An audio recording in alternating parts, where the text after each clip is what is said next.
fantastic. I love it. So you live separate lives, but you're together all the time, or what No, is we it? live pretty much. I mean, we're like pretty much most.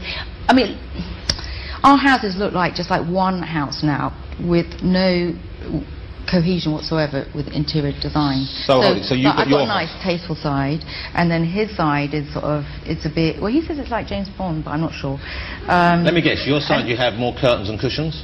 Yeah. His side you have more curtains. plug sockets and small mobile phone type devices. He's got lots of tellies everywhere. Yeah, that sounds like a good side to be on. Yeah. That's the male and female side of the house right there.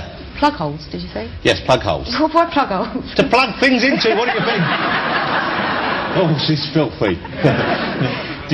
But do you have separate bedrooms, or one bedroom in one side of the house? We've got 2 bedrooms and we can choose. So would there be nights when you have like what we would consider normal married relations, which would be, say, The Apprentice, all right, check the TV, right? Oh, that's stupid. Intercourse, and then after that, would you say, you know what, I fancy sleep, well, go next door, or would you always stay together? Both, I guess. Sometimes it's nice to have a bit of room to starfish out. Look, if I'm working the next day and a certain person snores... Does he snore? I'm not sure if I should share it on TV. Well, no, I snore terribly. My wife has recently taken away earplugs in bed. It can be a big problem. Why do men snore? When men snore more than women? Apparently I talk. In your sleep? Yeah. Which is not helpful because he thinks I talk too much when I'm awake, so... he's like, oh, you talk, and is it coherent conversations about stuff? Apparently I'm unbelievably lucid and I use really long words.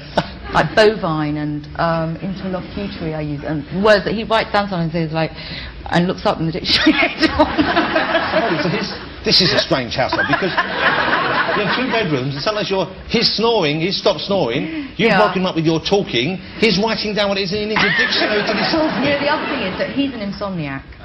And I love sleep. I'm really good at sleep. So I love I'm sleep. Talent. Sleep's great. And he sometimes takes photos of me asleep.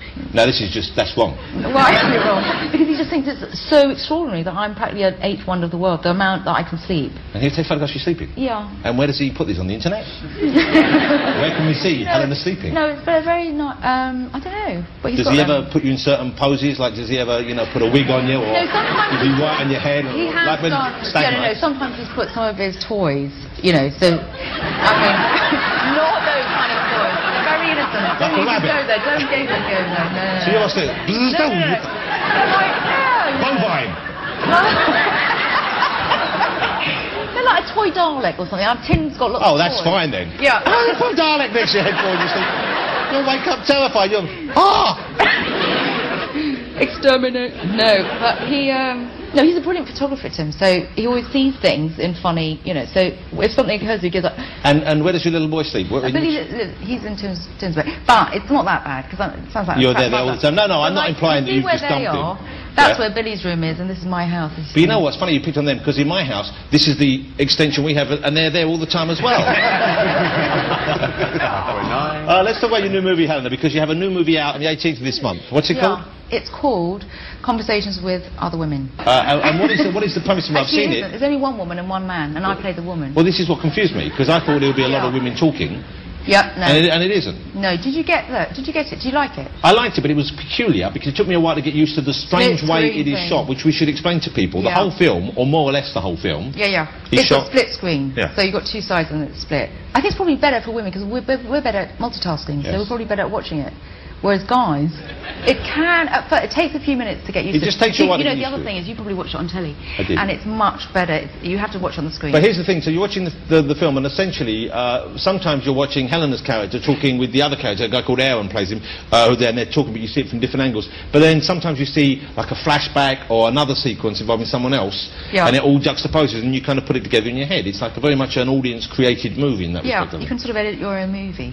But also, it's a portrait of a relationship, a man and a woman, and they meet at this wedding, and then bit by bit you realise that they have a past, and it's sort of a relationship, in fact, in 2 hours. But I very much, before we stick up, I very much liked the character you played. I liked the woman. The character. Yeah, she was I liked her. Fantastic part. But it's an unusual part to get a strong character like that, I would have thought. It's just, well, that's why I did it, because I thought this was a great part. It's one of the best parts that I've ever had the chance to play, I think. It was shot in 2 weeks. Wow. In 13 days, and it was, as I say, on high definition video, and it was one of the best, most satisfying things that I've done. Let's have a look at the clip. This is Helena's new movie. It's out on May the 18th. I even remember the first time I saw you. You were lying under a tree Reading a book. Making it up. No, I'm not. You are. Hi, y'all. Hi. So do you guys like know each other, or? Yeah, we... The man that marries you should be extraordinary. Huh? Probably a mistake. If I told you that I always loved you, that I loved you to distraction, would you leave him? Romantic. By romantic, you mean what, old-fashioned? No, by romantic, I mean romantic. We've got a conversation with other women. It's out on May the 18th. You look great in that, and it looks like it was fun to shoot. It was great fun to shoot, and Erin was brilliant. Well, you know, it's nice to see films which aren't just blockbusters. We love blockbusters, but to see films which are about relationships and real people, it makes a nice change. And also something that's well written. Yeah, because that was beautifully written, and it's sort of a weird irony that often in this business, the bigger the budget, the crappier the writing. Often the case. Yeah. Not the case, though, in the summer movie, which you have a small part in, I believe, which I'm very much looking forward to.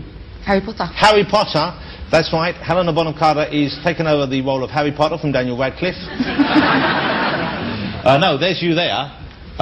Is that you? That's you're playing is it a witch you play in this film? I would say so, yeah. That looks great. And but that must be, we're talking about movies that take a long while to shoot, and that must be one of those films. That's endless. I mean, I was on that for 6 weeks and had about 5 lines, and they cut 3. And is that because of what, special effects or the... Special effects and children.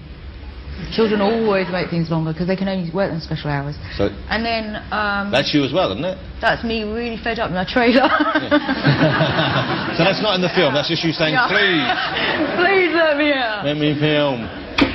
But it's quite nice because everybody, you know who's in it, or you've grown up with, like all the British, actors. And it's a bit like a rest home for them, for all of us. Because you've got Maggie Smith there, and you've got Michael Gambon, you've got Ray Fiennes, you've got Jason I mean, everybody. So Gary Oldman, great cast. It's fantastic. Yeah. And then you just all wait around your trailers for hours, and then ever so often they wheel you out for a shot, and then they put you back in. But can't you all sit around together playing Sudoku or having a chat or I'm watching DVDs, watching films, chatting, gossiping, talking about other people in business. Having nice long lady chats about handbags. You see other actors, male actors, do lady chats. Do they? You know what that is, don't you? Helena, lovely to see you. Thank you so much for coming on the show. I'm going to leave you with a little taste of Helena in the Harry Potter movie. This is the trailer, the movie which we're very excited about as well. But do, if you get the chance, go and see Conversations with Other Women, because as Helena said, it's unusual that you get movies... Sweeney, did we? Yeah. Sorry. What? Did we talk about Sweeney? What? No, we didn't. We talked a bit about Sweeney, yeah. Did we? Yeah. You've got the worst memory of any... I can forgive you for not wanting to talk about Room with a View. It was 20 years ago. We were talking about Sweeney Todd 5 minutes ago. How can you have forgotten that? Are you sure we did? Mrs. Lovett. We talked about you being Mrs. Lovett when you were Oh yes, when I was 11. Yeah. Okay, it's coming back.